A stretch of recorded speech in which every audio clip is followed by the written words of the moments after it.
চলমান গ্যাস সংকটে আজও দেশের বিভিন্ন স্থানের পাম্পগুলোতে গাড়ির দীর্ঘ লাইন দেখা গেছে। লাইনে পর্যাপ্ত চাপ না থাকায় নরসিংদীর সিএনজি স্টেশনগুলোতে লাইনে দাঁড়িয়ে নির্ঘুম রাত কাটান চালকরা। তবে গাজীপুরের কালিয়াকৈরে গত কয়েকদিনের তীব্র গ্যাস সংকটের তুলনায় পরিস্থিতি কিছুটা স্বাভাবিক হয়েছে। তবে গ্যাসের চাপ পুরোপুরি স্বাভাবিক না হওয়ায় এখনও বিভিন্ন সিএনজি পাম্পে দেখা যাচ্ছে যানবাহনের দীর্ঘ সারি। রোববারও উপজেলার বিভিন্ন পাম্পে গ্যাসের জন্য ঘন্টার পর ঘন্টা অপেক্ষা করতে দেখা গেছে চালকদের।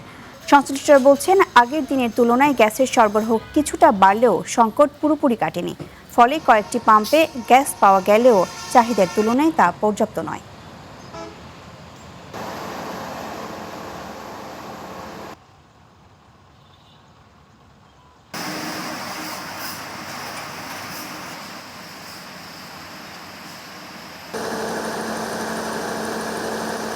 সকালবেলা সিরিয়ালে দাঁড়াইলে অন্ততর পক্ষে 4 ঘন্টা 5 ঘন্টা জায়গা, তাও গ্যাস পাই না, তাও গ্যাসের প্রেশার পাই 50। আমরা গ্যাস লইতে খুব পরিশ্রম হইতেছে, আমগো ঘন্টা ঘন্টা দাঁড়ায় তেমন লাগতেছে, আমগো এই জন্য খুব কষ্টকর।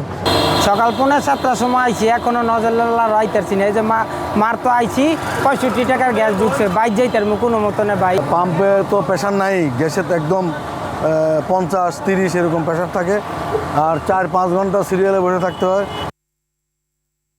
এ নিয়ে আরো জানতে নরসিংদী থেকে সরাসরি যুক্ত হচ্ছেন সহকর্মী নূরে আলম রনি। রনি, গ্যাস সংকটে স্থানীয়দের দুর্ভোগ কেমন দেখছেন, বিস্তারিত জানাবেন। জি ইবা, আপনাকে ধন্যবাদ। আপনাকে জানিয়ে রাখছি যে নরসিংদীতে কিন্তু এখনও যে গ্যাসের যে সংকট সেটি কিন্তু কাটিয়ে উঠতে এখনও পারেনি। বিশেষ করে গত 11 তারিখ রাত থেকে কিন্তু এই গ্যাসের সংকট আরেকটু তীব্র আকার ধারণ করেছে। এরই মধ্যে কিন্তু নরসিংদীর 17টি ফিলিং স্টেশন থেকে 15টি এখন বন্ধ রয়েছে, যে 2টি চালু রয়েছে সেখানেও খুব কম মাত্রায় গ্যাস রয়েছে। আমি এখন যেই ফিলিং স্টেশনটিতে রয়েছি এখানেও কিন্তু গ্যাসের চাপ খুবই কম। তারা 15 PSI গ্যাসের প্রয়োজন, সেখানে তারা মাত্র 1 থেকে 2 PSI গ্যাস পাচ্ছে। আমরা যদি একটু জানতে চাই, আপনারা গ্যাসের চাপ কেমন পাচ্ছেন? আমরা 15 PSI জায়গায় 1 PSI গ্যাস পাচ্ছি। গ্যাসের সংকট এখনো কাটে নাই। আমরা অল্প অল্প করে সবাইকে দিচ্ছি, যাতে পাবলিক ওই যে সমস্যাগুলি, যে সিএনজির যে সমস্যাগুলি তৈরি হচ্ছে, এটা যাতে পাবলিক যাতে কোনো সমস্যা না সৃষ্টি করে, আমরা তাদেরকে অল্প অল্প করে তারা যাতে জীবিকার জন্য তাগিদে আমরা এই 0 PSI গ্যাসটা মানুষকে দিচ্ছি। জি, এবার যেমনটা শুনছিলেন যে আসলে তারা যেন পাবলিক যেন কোনো সমস্যা সৃষ্টি না হয় সেজন্য দিচ্ছে, এবং আমরা যেমনটা দেখছি যে সেই সকাল থেকে কিন্তু এখানে দীর্ঘ লাইন রয়েছে, এবং চালকরা যেটা বলছে যে তারা ঘন্টার পর ঘন্টা অপেক্ষা করে তারা যে গ্যাসটুকু পাচ্ছে সেটাও খুব সীমিত, এবং সেটি দিয়ে তারা আসলে তাদের যে গন্তব্য সেখানেও তারা যেতে পারছে না। তো তারা বলছেন যে এভাবে যদি চলতে থাকে তাদের যে স্বাভাবিক জীবনযাত্রা সেটি কিন্তু ব্যাঘাত ঘটবে, এবং পরিবার নিয়ে তাদের কিন্তু পথে বসতে হবে।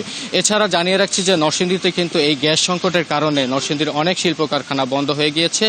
যে কটি চালু রয়েছে সেখানে তারা লাকড়ি বা অন্যান্য জ্বালানি তারা ব্যবহার করছে।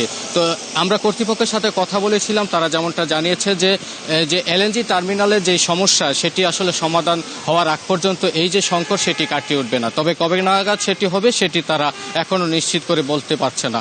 তো এই ছিল আমার কাছে নরসিংদী থেকে গ্যাস সংকটের সর্বশেষ পরিস্থিতি। ধন্যবাদ আপনাকে।